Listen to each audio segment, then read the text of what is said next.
আগে যেখানে ছোট ছোট পরিমাণ মাদক বা সেবী বা ছোট ছোট বিক্রেতাদের গ্রেপ্তার করা হতো, কিন্তু গত কয়েক সপ্তাহে বড় বড় মাদকের চালান জব্দ করা হয়েছে বা উদ্ধার করা হয়েছে। এর মধ্যে 1,60,000 ইয়াবার একটা চালান উদ্ধার করা হয়েছে, 8 কেজি হিরোইন উদ্ধার করা হয়েছে এবং 200 কেজির উপরে গাঁজা উদ্ধার করা হয়েছে এক একটা ঘটনায়। মাদক এবং অস্ত্রবিধি অভিযানে অন্যান্য দ্রব্য উদ্ধারের পাশাপাশি সক্রিয় মাদক কারবারিদের গ্রেপ্তার করা হয়েছে এবং মাদক কারবারি যারা আছে তাদের পিছনে গডফাদার কারা আছে তাদের বিরুদ্ধেও তদন্ত করে সিআইডি সহ আমাদের সংশ্লিষ্ট ইউনিটের মাধ্যমে মানি লন্ডারিং সহ অন্যান্য মামলা দায়ের করার প্রসিডিউর চলতেছে। একই সঙ্গে অবৈধ অস্ত্রধারী সন্ত্রাসীদের বিরুদ্ধে জিরো টলারেন্স নীতিতে আমাদের অভিযান অব্যাহত আছে। অনলাইন জুয়া পরিচালনাকারী এবং ডিজিটাল প্রতারণায় জড়িত চক্রের সদস্যদেরকেও আটক করা হচ্ছে। তাদের ব্যবহৃত মোবাইল, সার্ভার, ল্যাপটপ সহ বিভিন্ন ডিজিটাল ডিভাইস জব্দ করে আইনানুগ ব্যবস্থা নেওয়া হচ্ছে। এর বাইরেও এলাকাভিত্তিক নিরাপত্তা জোরদার, নাগরিকদের সার্বক্ষণিক নিরাপত্তা নিশ্চিত করতে বসিলা এবং কারণ বাজার এর মতো গুরুত্বপূর্ণ জায়গায় 2টি পুলিশ ক্যাম্প স্থাপন করা হয়েছে এবং আরও কয়েকটি জায়গায় শীঘ্রই পুলিশ ক্যাম্প স্থাপনের প্রক্রিয়া চলছে। এসব এলাকায় চাঁদাবাজি প্রতিরোধে বিশেষ মনিটরিং সেল কাজ করছে। বাজার এবং জনবহুল স্থানে দৃশ্যমান পুলিশিং বৃদ্ধি করা হয়েছে। স্থানীয় ব্যবসায়ী এবং সাধারণ জনগণের সঙ্গে সমন্বয় বাড়ানো হয়েছে। ঢাকার নিরাপত্তা আরও সুসংহত করতে আগামী কর্মপরিকল্পনায় ডিএমপি বেশ কিছু পদক্ষেপ গ্রহণ করেছে।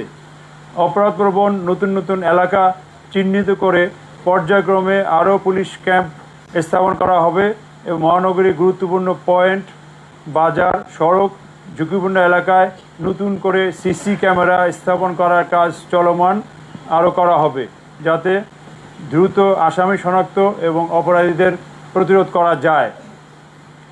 এছাড়াও আগামী দিনের পরিকল্পনার অংশ হিসাবে আমরা রাজধানীব্যাপী জোরালো তথ্যভিত্তিক প্রযুক্তি নির্ভর সমন্বিত বিশেষ অভিযান পরিচালনা করব।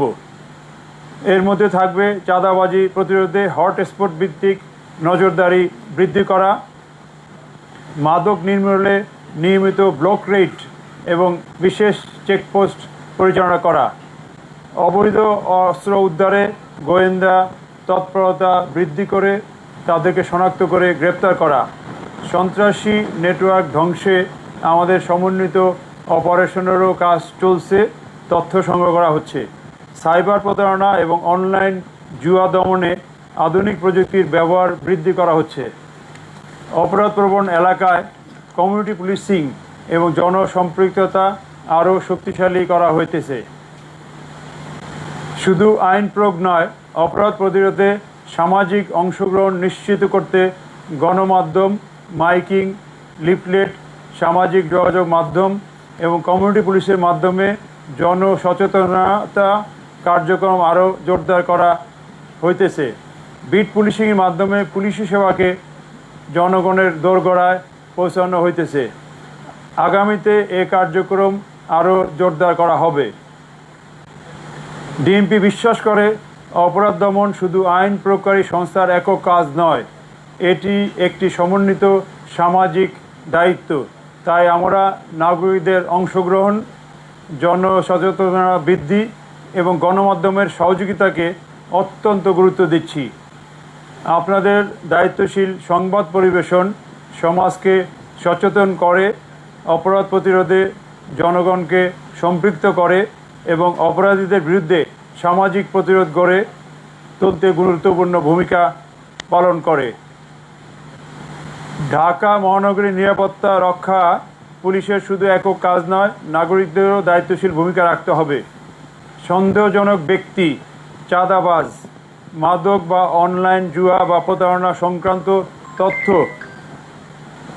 নিকটস্থ থানা, ডিএমপি কন্ট্রোল রুম, ক্ষেত্রবিশেষে আমাদের ডিবি সহ গোয়েন্দা সংস্থাগুলোকে অবহিত করার জন্য সবাইকে অনুরোধ জানাচ্ছি।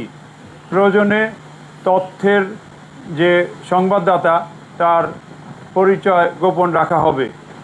শান্তি শৃঙ্খলার শত্রু যারা, তাদের কোনো রকম ছাড় নেই। অপরাধী যেই হোক, তার পরিচয় বা প্রভাব বিবেচ্য নয়, তাকে আইনের আওতায় আসতে হবে।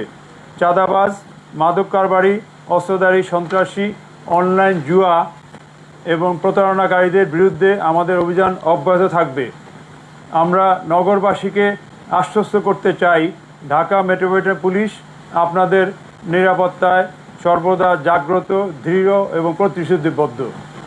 চাঁদাবাজ সহ বিভিন্ন অপরাধীদের সারানোর জন্য যদি কেউ তদবির করে, কোনো তদবির গ্রহণ করা হবে না।